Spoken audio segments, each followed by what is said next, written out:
адкуль усё і што яно. Гарэцкі адразу круты. А чым все скончыцца? Вялікім выбухам.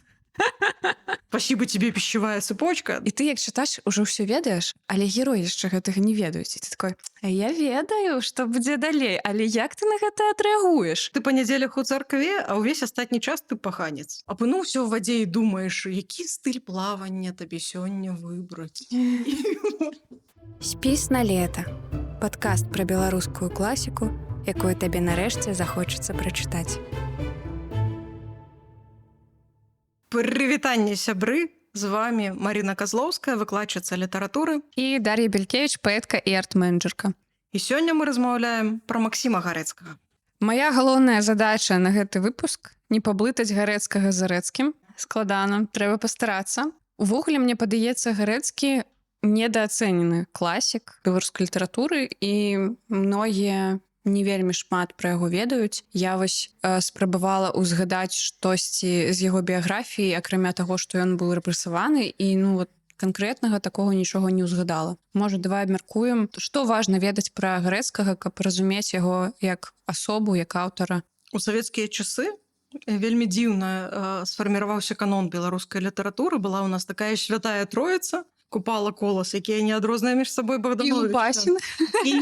І Богданович збоку трошки там, прыстроіўся да Купалы з Коласам. Пасля гэты канон пашырыўся, і у нас ужо не святая троіца, а нейкі, я не ведаю, як это назваць, калі іх чацвёрыца. І Максім Гарэцкі паслядоўна літаратуразнаўцамі уводзіцца ў гэты канон, і гэта цалкам апраўдана, бо Максім Гарэцкі творца беларускай прозы, не проста беларускай прозы, прозы інтэлектуальнай. Тым ён надзвычайна каштоўны, бо з яго пачынаецца такое інтэлектуальнае асэнсаванне тых завірух і перыпетый, у якіх праходзіла яго жыццё. Яго племяннік, акадэмік Радзім Гарэцкі, аўтар кнігі пра Максіма Гарэцкага і пра бацьку свайго, пра Гаўрылу, падлічыў, што вось гэтых 44 год жыцця, якія былі Максіму Гарэцкаму адведзеныя на гэтай зямлі, спакойных больш-менш было ўсяго 13.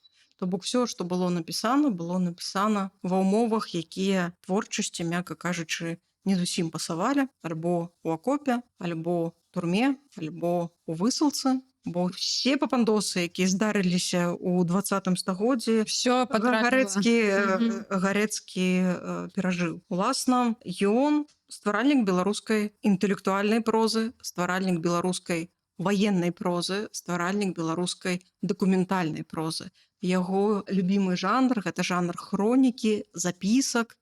І тут досыць відавочны ланцужок можна правесці ад Максіма Гарэцкага, аўтара дакументальнай аповесці, прысвечанай Першай сусветнай на імперыялістычнай вайне, да даследчыка Максіма Гарэцкага Алеся Адамовіча, аўтара ці суаўтара дакументальнай кнігі «Я з вогненнай вёскі», і да Святланы Алексіевіч, якая называе Адамовіча сваім настаўнікам.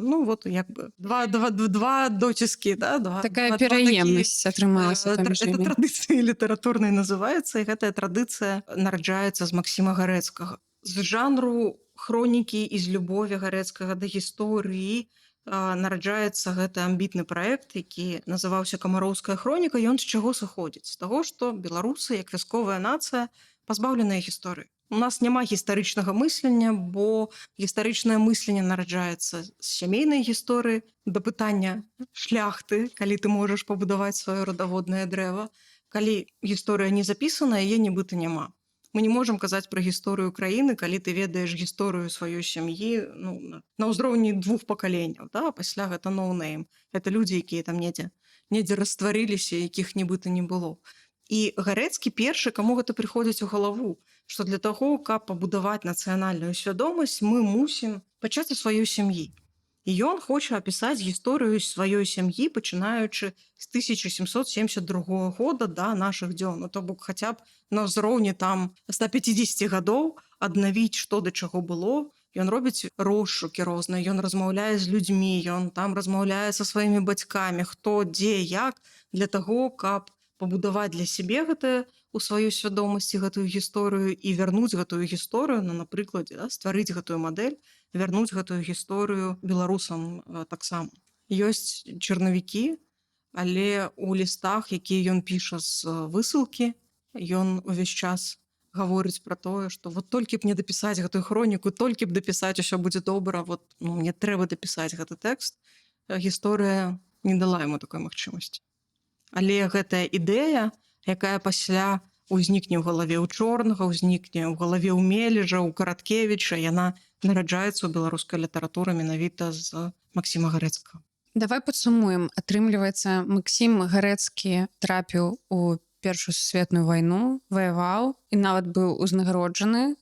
Ён патрапіў на фронт Першай сусветнай, гэта вельмі цікава, вольна запісаным, таму што яму здавалася, што ён здолее так падмануць сістэму, там трэба было менш служыць, калі ты там нібыта сам прыйшоў і выказаў гэтае жаданне паслужыць на карысць бацюшкі царя. Ён пасля пра гэты час у сваім жыцці, калі ён быў паранены, апынуўся ў шпіталі, пасля зноў быў вернуты на фронт, напіша вельмі простыя рэчы: 4 гады жыцця прапала. Але ён стаў сведкам гэтых падзей і ён гэтыя падзеі прывёў у беларускую літаратуру. Адна з самых вядомых тэмаў, да, беларускай літаратуры, вось гэта наш стэрэатып пра вайну і вёску, і вайна і вёска ў беларускай прозе пачынаюцца з Максіма Гарэцкага. Сёння мы будзем разбіраць роднае карэнне, літоўскі хутарок і 2 душы. Роднае карэнне.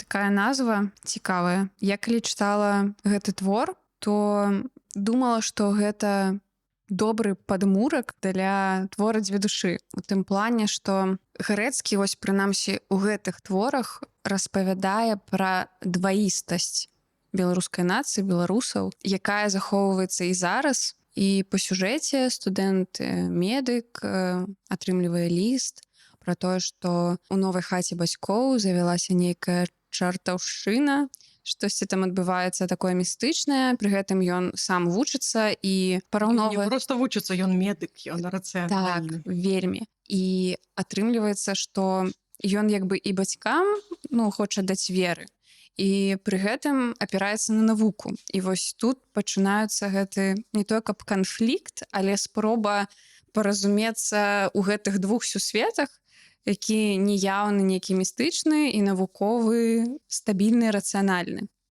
То бок, мне падаецца, што тут была і вера ў гэта нейкае звышнатуральнае, і страх гэтага звышнатуральнага.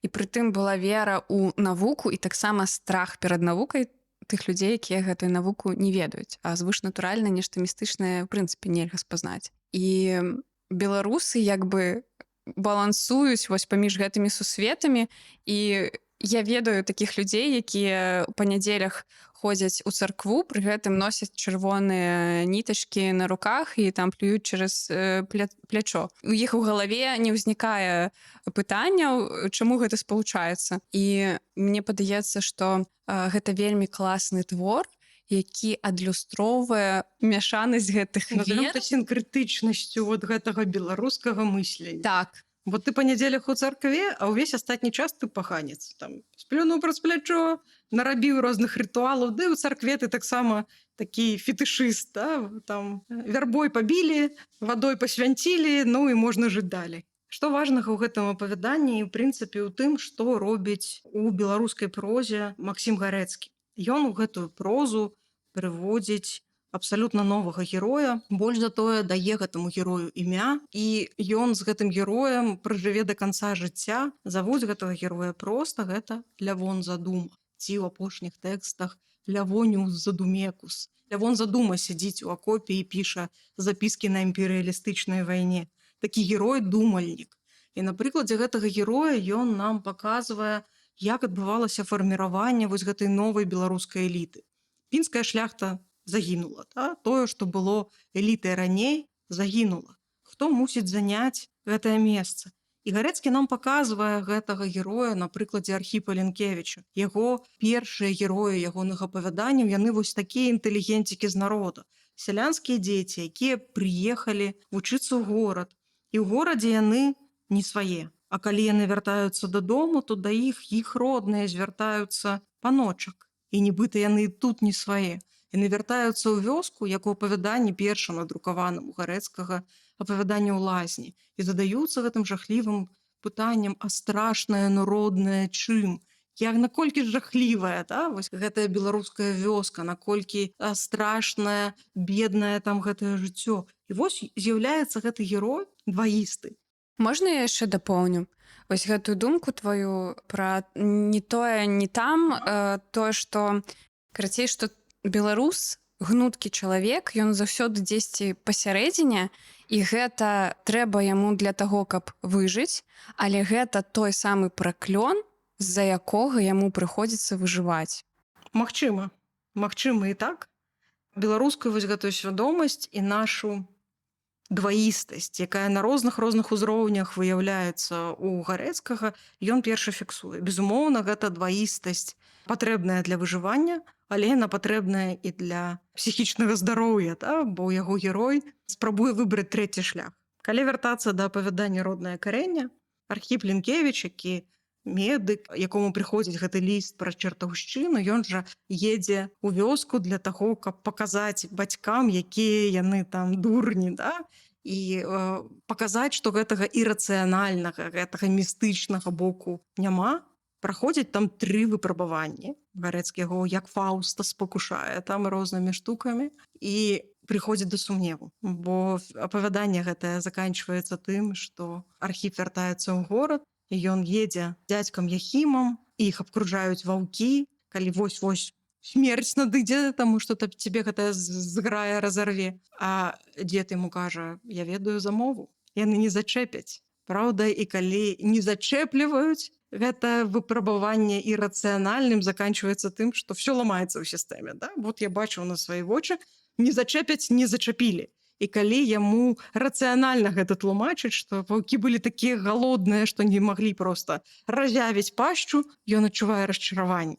То бок мы, нібыта дарослыя, рацыянальныя людзі, якія хочуць верыць у цуды і якія гэтага роднага карэння, таго, што схавана ў нашым падсвядомым, мы не можам пазбыцца. Яно ўвесь час там недзе, і Гарэцкі нам дае гэты свой рэцэпт, што табе не трэба выбіраць. Паспрабуй гэта сінтэзаваць. Ты чытай у кніжках і ў разумных людзей пытайся.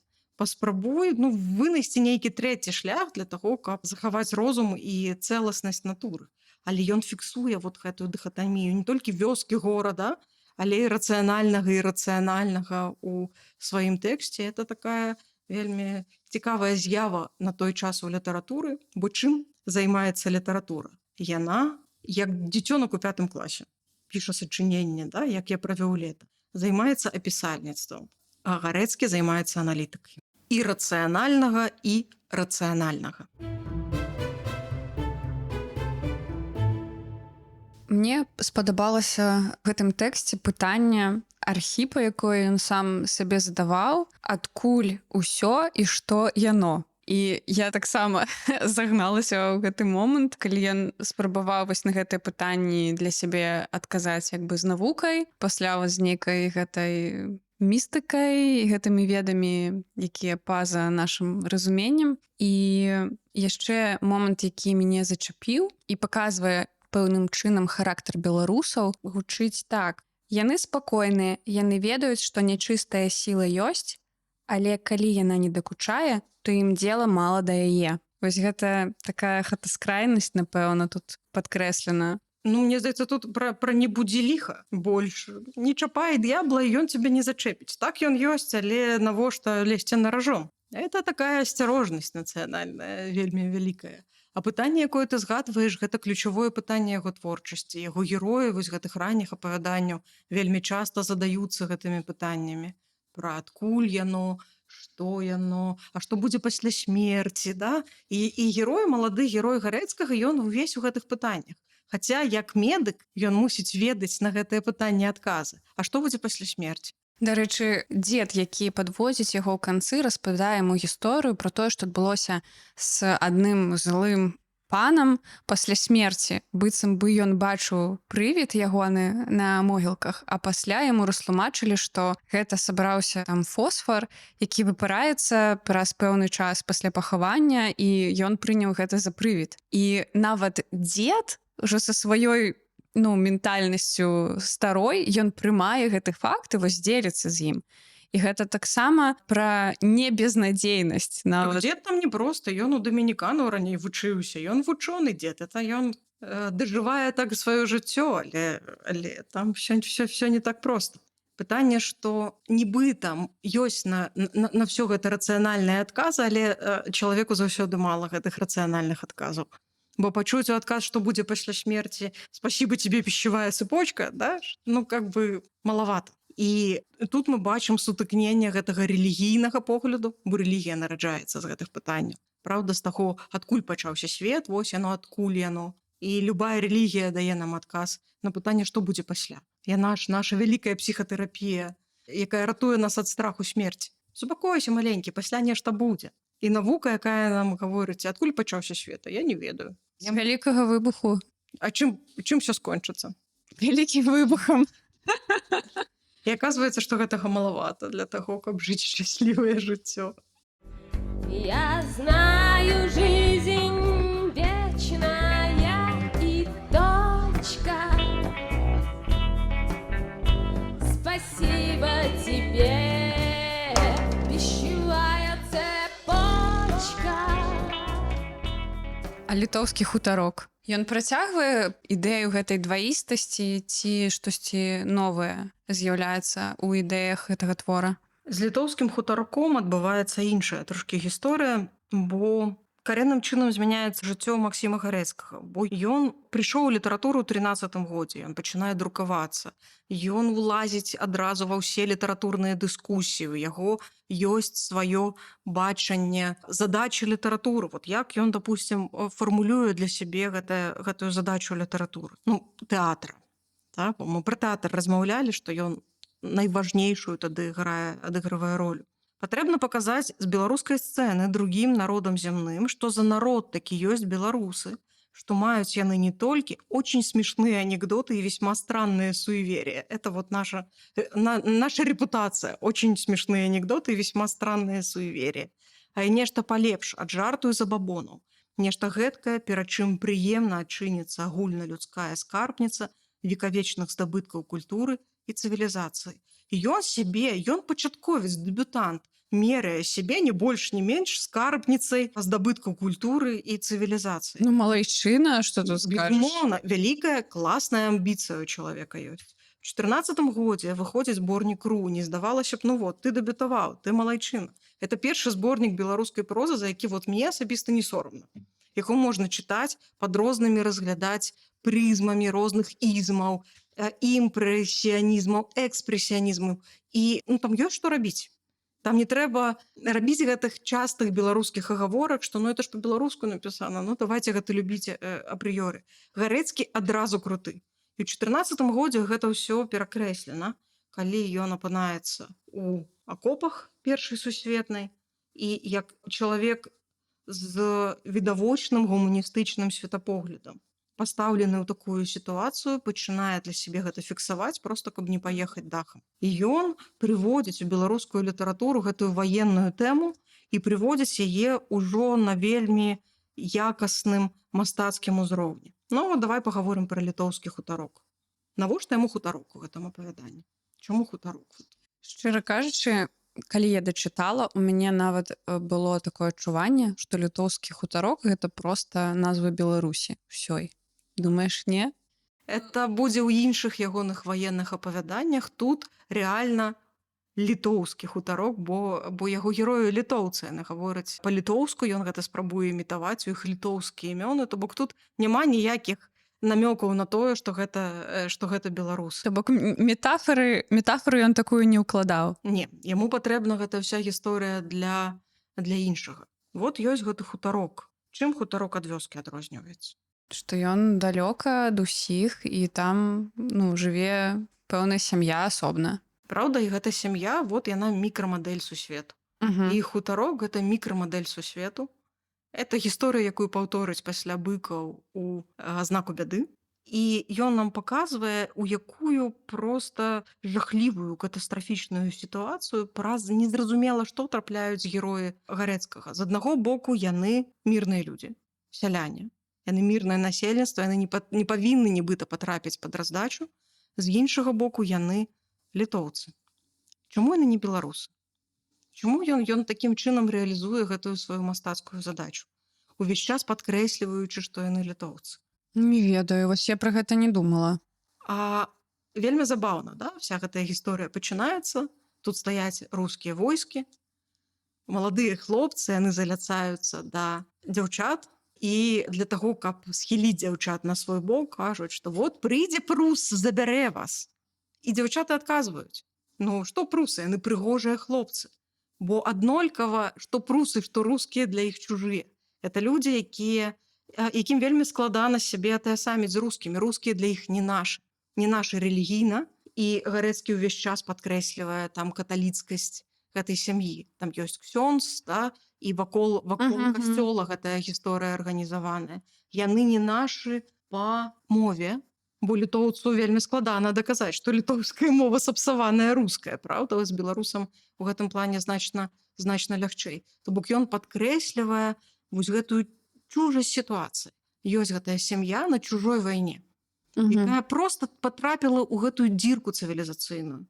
І ёсць прусы, якія чужыя, і рускія, якія чужыя.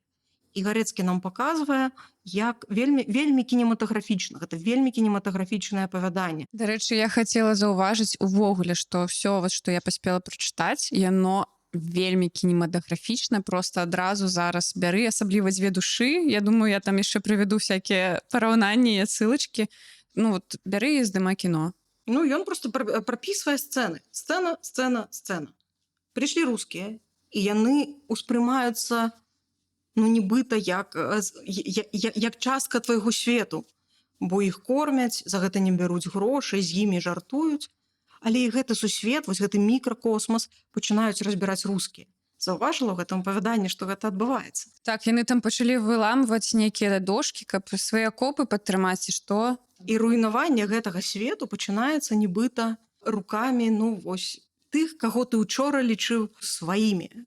Бо яны мусяць цябе абараняць.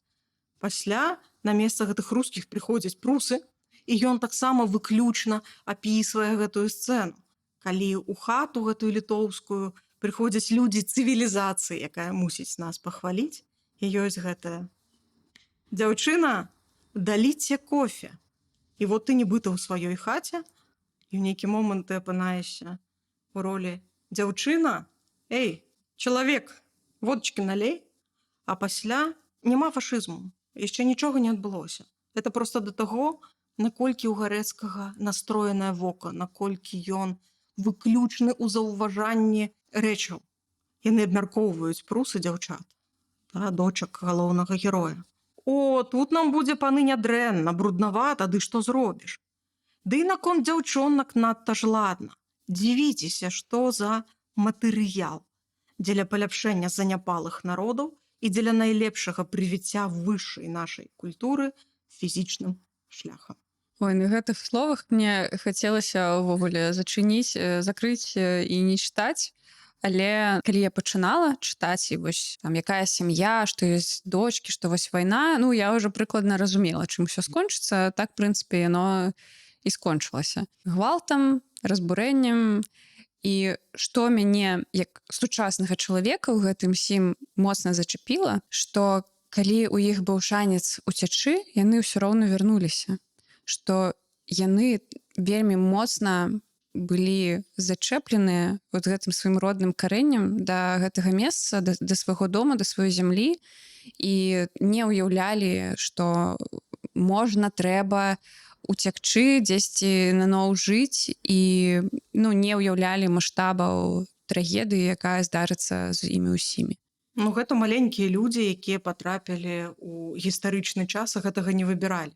Памятаеш, на самом пачатку апавядання, калі прыйшла вестка пра тое, што вось вайна, мабілізацыя, яны не могуць даць веры, што нешта такое адбываецца, і тое, што іх найбольш хвалюе і пераймае, гэта ураджай. Яны не сабралі ўраджай, бо вот жнівень, трэба там сеяць, жаць і складаць гэта ўсё. І Гарэцкі заўжды працуе на гэтым кантрасце. Вот ёсць прырода, і ёсць тое, што людзі са сваёй цывілізацыяй прыносяць і тое, што яны робяць.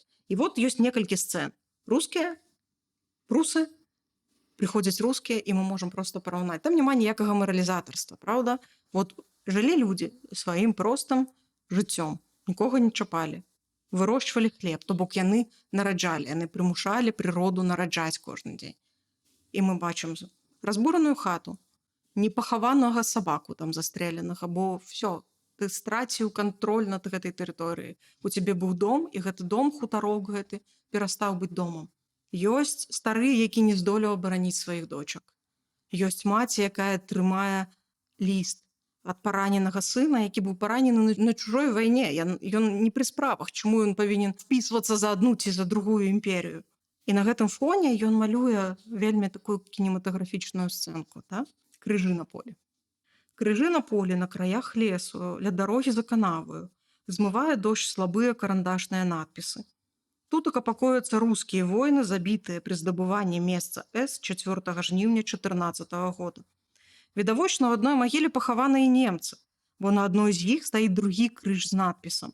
Тутака пакояцца германскія воіны, забітыя пры абароне месца С 4 жніўня 14 года. Яшчэ колькі сігоў дошка магіла воінаў жыдоў.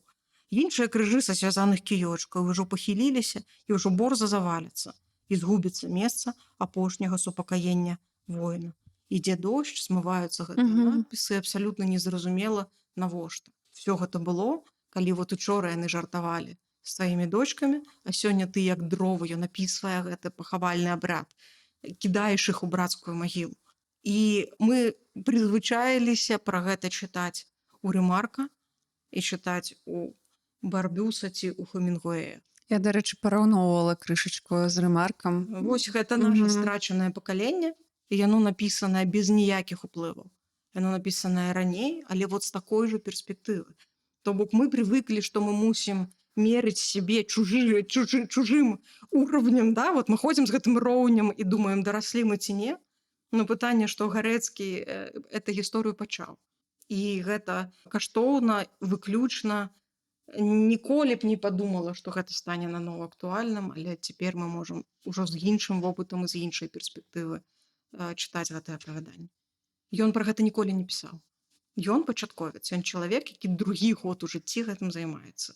Але ён быў на вайне. Ён бачыў шмат і вымушаны быў назіраць рэчы, якія ён не хацеў назіраць. І у гэтым ёсць ягоны талент. Не кожны, хто быў на вайне, здатны гэта такім чынам апісаць. Канешне, канешне. Але ён змог. Увогуле, мне падаецца, тут вайна таксама як нейкі асобны герой, такі, які праходзіцца па ўсіх іншых персанажах, і атрымліваецца, што напрыканцы смерць і нават дождж змые сляды апошнія гэтыя надпісы на крыжах, і ніхто не даведаецца, дзе там пахаваныя гэтыя салдаты, а тыя, хто застаўся ў жывых, яны з раструшчанымі лёсамі, з паламанымі жыццямі. І мне, дарэчы, гэта канцоўка гэтая нагадала вельмі раскіданае гнездо. Там вельмі цікава, да? Бо тыя, хто мусяць цябе абараніць, вось гэта у яго ёсць скразны гэты герой, феерверкер, чыімі вачыма мы можам ацаніць проста ўзровень разбурэнняў. Вот ён той, хто мусіць цябе абараніць, ён салдат твайго войска. Яны прыходзяць такі, норм, все, цэлуем во все дырчкі, мы пашлі. Да, і што у вас хата развалілась там. І ты застаешся з усім гэтым сам па сабе, хаця як бы ты ва ўсё гэта не прасіўся, як і ў межах гэтай дзяржавы, дарэчы, да? Як бы не стаяў у чарзе, вазьміце мяне паваяваць за імперію.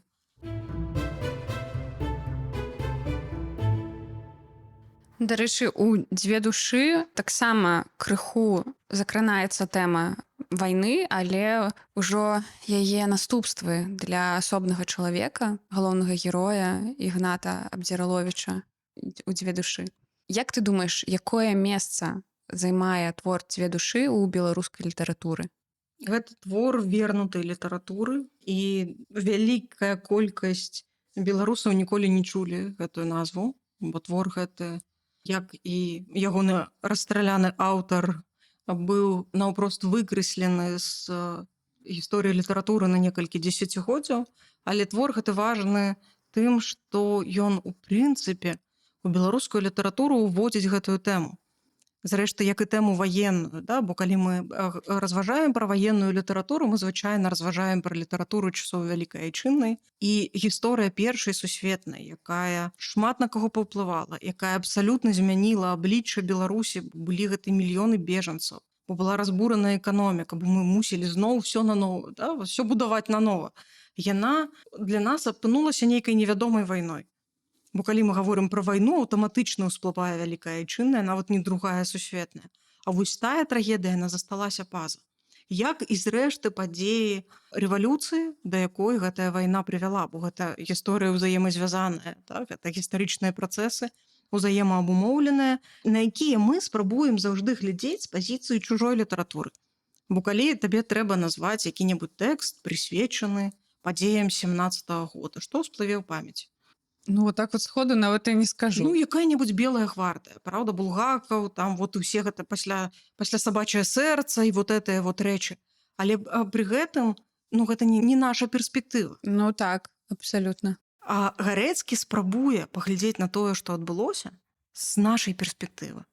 В прынцыпе, як і Купала, дарэчы, у сваіх п'есах, якія мы абмяркоўвалі ў іншым Ну так, выпуску. гэта таксама той самы час. Ён вар'яцкі, ён проста шалёны гэты час. Але я разумею, чаму пісьменнікам таго часу, чаму ім было важна зафіксаваць вось увесь гэты час, што там адбывалася, як змяняліся людзі, як развівалася нацыя, як не развівалася іншая нацыя, як хтосьці дэградаваў. І увогуле, я калі пачала чытаць і зразумела, што галоўнага героя завуць Ігнат Абдзіраловіч, я такая, хопа, супадзенне.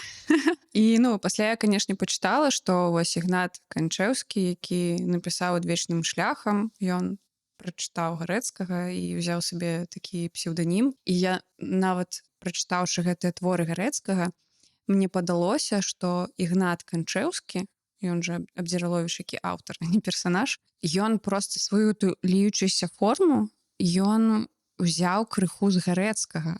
То бок з яго дзве душы, вось гэта таксама непэўная нейкая форма.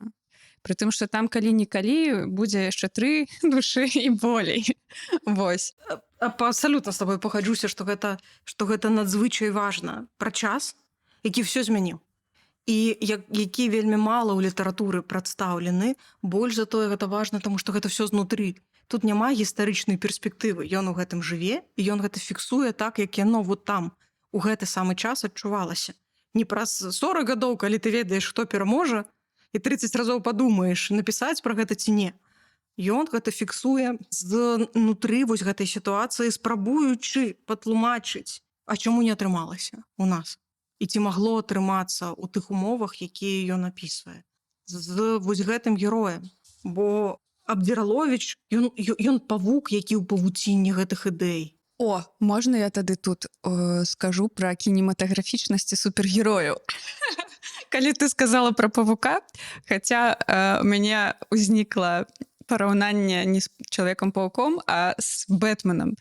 Таму што такая завязка максімальна ў стылі фільмаў па коміксах, калі яны там былі на нейкім бале, пасля паехалі дамоў, жонка там вся была трывожная, пасля напалі нейкія разбойнікі, забілі жонку, і вось дзіцё засталася сіратой, і бацька, і гэта рэальна проста амаль Бэтмен. Ну, ён стварае міф, і ён пачынае з міфалагічнага казачнага сюжэту.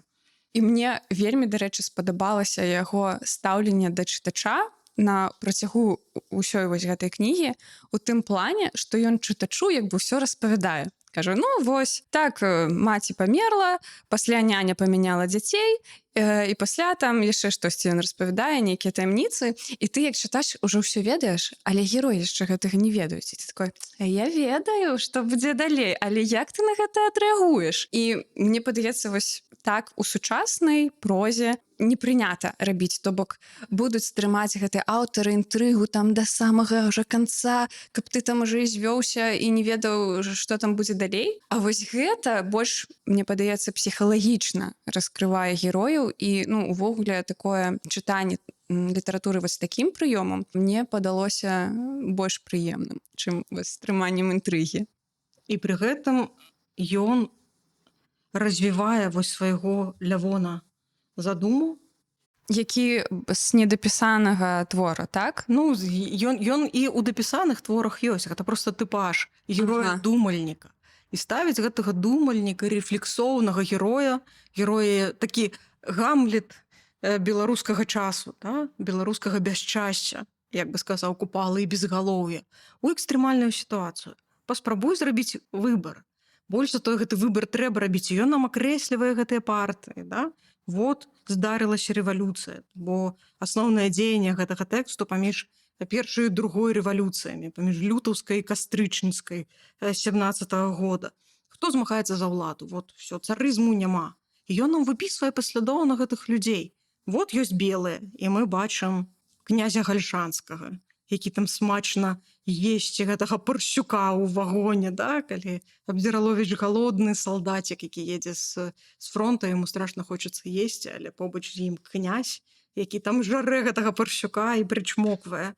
І ён как бы не асабліва сімпатычны, да? Ёсць бальшавікі, і ён тут абсалютна бязлітасны, апісваючы таго, хто гэтую ўладу возьме, пакуль Ігнат Абдзіраловіч будзе рэфлексаваць. Вот ёсць Гаршчок, і ён нам паказвае біяграфію гэтага чалавека, які ўвесь час прыгаворвае: сячы трэба да карэння, сячы трэба да карэння. Гатунак людзей-самавукаў, которые хоць і вялікай высокасці даходзяць у мастацтве, палітыцы ці якой-небудзь навуцы, але заўсёды застаюцца з нейкай хібаю самым грунтоўным, а дзеля таго неспадзеўкі страшна лёгка звальваюцца часам на самы дол чалавечай думкі. Яны гэткія, нейкім дзівам сумяшчаюць у душы сваёй найлепшы, здаецца, гуманізм, і найгоршае акажацца чалавеканялюбства, хімію і алхімію, марксізм і хірамантыю, і з аднолькавай шчырасцю веруюць у тое і ў другое. Не паверыш, я таксама выпісала гэтую цытату і хацела зачытаць. І Гаршчок, да, думае сам сабе, што ён бы, у прынцыпе, мог быць у любой партыі і аднолькава шчыра служыць любому богу, і гэтаму чалавеку даюць у рукі ўладу. Чалавеку, які будзе выконваць загад і страляць, бо трэба сячы да карэння.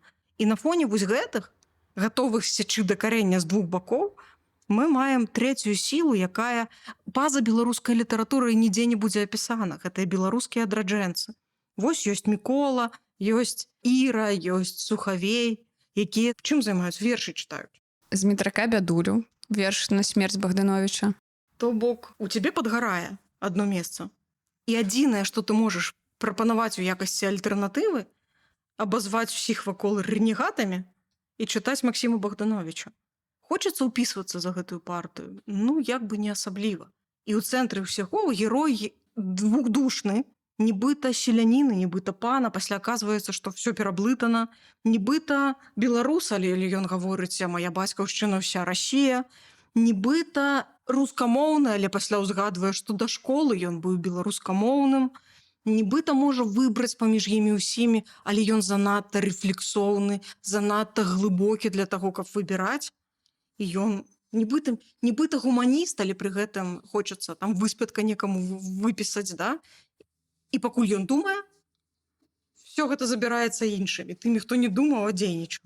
Разумееш, мне вось таксама, спадзяюся, вы мяне не захейціце ў каментах за такія параўнанні з фільмамі па коміксах, але я не ведаю, чаму вось мяне выклікае гэта такія асацыяцыі, калі параўнаць з фільмам «Спліт», калі ў чалавека было шмат вось асобаў у адным целе, і калі-нікалі чытаеш там на адной старонцы думкі Ігната, пасля на наступнай, пасля як ён капаецца, і ты разумееш, што у адной асобе спалучаецца шмат людзей, можна так сказаць, шмат ідэй, і ён не разумее просто, што з гэтым усім рабіць. І яшчэ я прыдумала такую штуку, тыпу, што гіпатэтычны зяць Макасея — гэта наш Макэвой, як бы. Вось. Таму вось гэта падвойнасць, дваістасць, ці можа яна прывесці ў выніку да нейкіх пазітыўных зменаў, ці можа, прынамсі, мы маем нейкі такі больш-менш адкрыты фінал у «Дзве душы». Я б не сказала, што гэта адкрыты фінал. Яно там пахаваннем заканчваецца. Вот это вялікі сімвал эпохі. Хаваюць там пад інтэрнацыяналы чырвоныя сцягі. Але пасля галоўныя героі засталіся жывыя, што з імі мы ж як бы не ведаем. Яны мяне больш цікавяць, чым гаршок, які там, якога забілі. Спойлер, увага. Вось, для мяне, таму ён такі з'яўляецца больш адкрытым, чым закрытым. Тут жа гісторыя пра нацыянальную паталогію, пра тое, што прайгралі, бо не змаглі ўзяць уладу, а не змаглі ўзяць уладу, таму што не былі да гэтага гатовыя. І ён нам апісвае вось гэтую ідэнтычнасць. Не нейкага селяніна. Гэта адукаваны чалавек, у якога быў канфлікт з бацькам праз тое, што ён тапіў за сялян, але пры гэтым ён не можа ў гэта ўпісацца. Больш за тое, ён не змог бы ўзяць гэтую ўладу, бо яго маральныя каштоўнасці не дазволілі б яму дзейнічаць тымі метадамі, якія б дазволілі яму гэтую ўладу ўзяць. І пакуль ён разважае і гаворыць, вы там дэманізуеце бальшавікоў, ужо ёсць чрезвычайная камісія, і туды чарга стаіць, 315 талончык за дзень, да? І нам паказваюць, як ствараецца гэтая махініна тэрору. Так, я на гэтых старонках просто, мне здаецца, мне кінуў нейкі пот, таму што я разумею, што гэта бюракратыя забойства. І як гэта адбываецца, калі гэту бедную Іру пасылаюць з аднаго, умоўна, міністэрства, адміністрацыі, савета, там некага будынка, і у гэтай вось мітусні яна просто ўжо, мне падаецца, пачынае забываць, навошта яна тут, таму што яна ўжо настолькі змораная гэтым сім, згубленая у тым, што ніхто не ведае, што трэба рабіць, і як гэта ўсё працуе, таму што гэта не працуе. Сістэма жахлівая. Вось.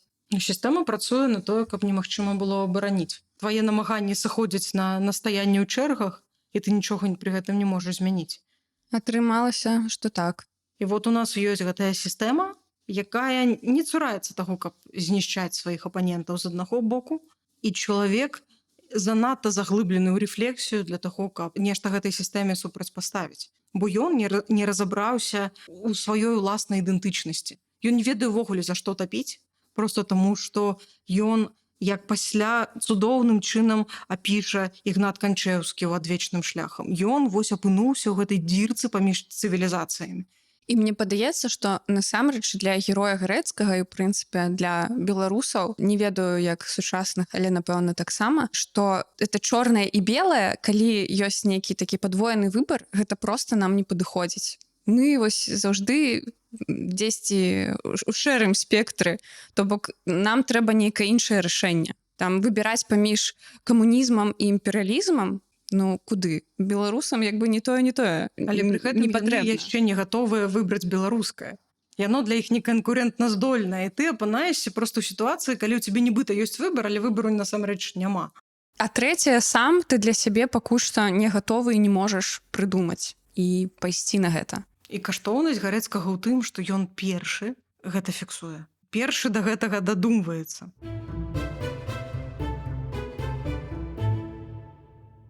Слухай, я яшчэ ў кніжцы знайшла такую рэмарку пра тое, што частка кніжкі, кавалак рукапісу 2 душ, пачынаючы ад пэўнага радка, узялі і не аддалі назад прадстаўнікі акупацыйнай улады, што рабілі рэвізію ў ліпені 19 года у рэдакцыі газеты «Беларуская думка», у якой аповесць друкавалася. Можа быць, ты ведаеш, ці ў цябе самой ёсць ідэі, што магло быць у тым кавалку, ці моцна там паўплывала тая частка гісторыі, страчаная на, ў прынцыпе, ўспрыманне твора?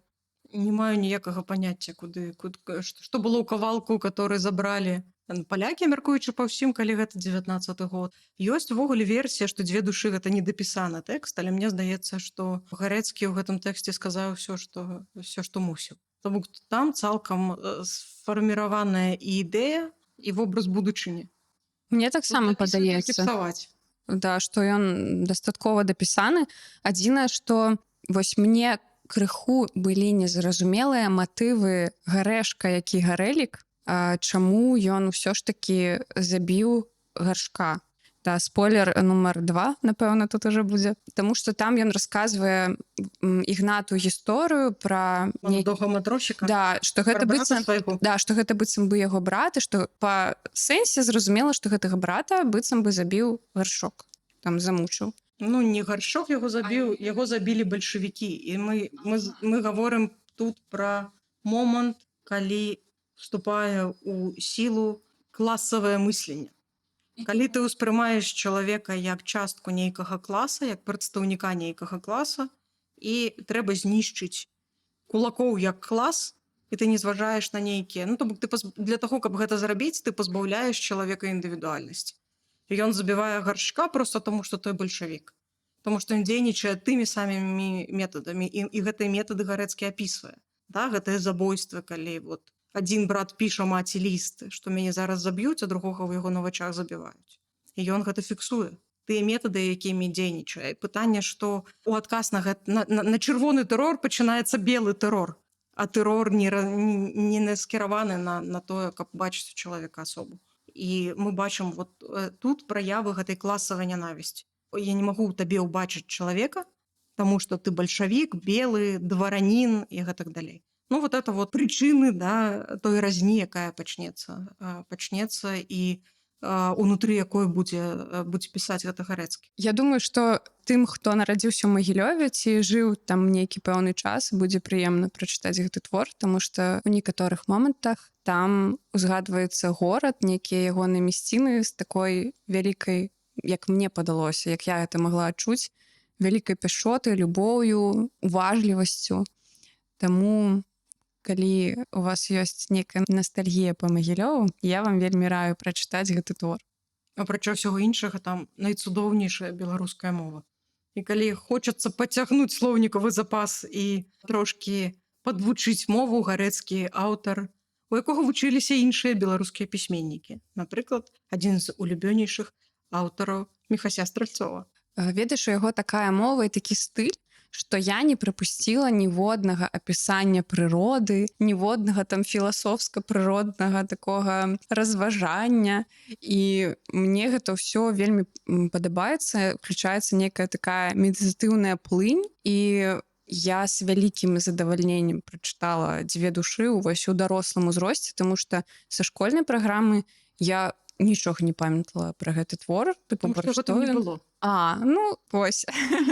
І адказ. Гэты твор ёсць толькі ў праграме для профільных класаў у 10 класе. Ну, у 10 класе ранавата гэта чытаць, насамрэч. І пагаджуся з тым, што ты сказала пра медытатыўнасць, але гэтая медытатыўнасць выклікае такое вельмі дваістае, прынамсі мяне ўражанне. То бок, у мяне такое ўяўленне, што вот тебе кінулі ў нейкую горную раку, і гэтая рака цябе несе там недзе да вадаспада, а ты такі апынуўся ў вадзе і думаеш, які стыль плавання табе сёння выбраць. Фінал зразумелы. Ігнат Абдзіраловіч сябе ў нейкі момант там усведамляе шчэпкай. Шчэпка, якая плыве па гэтай нейкай бурлівай рацэ. І, ўласна, лес рубяць, шчэпкі ляцяць. Квінтэсенцыя свайго часу. Раздваенне асобы зрывае нам дах.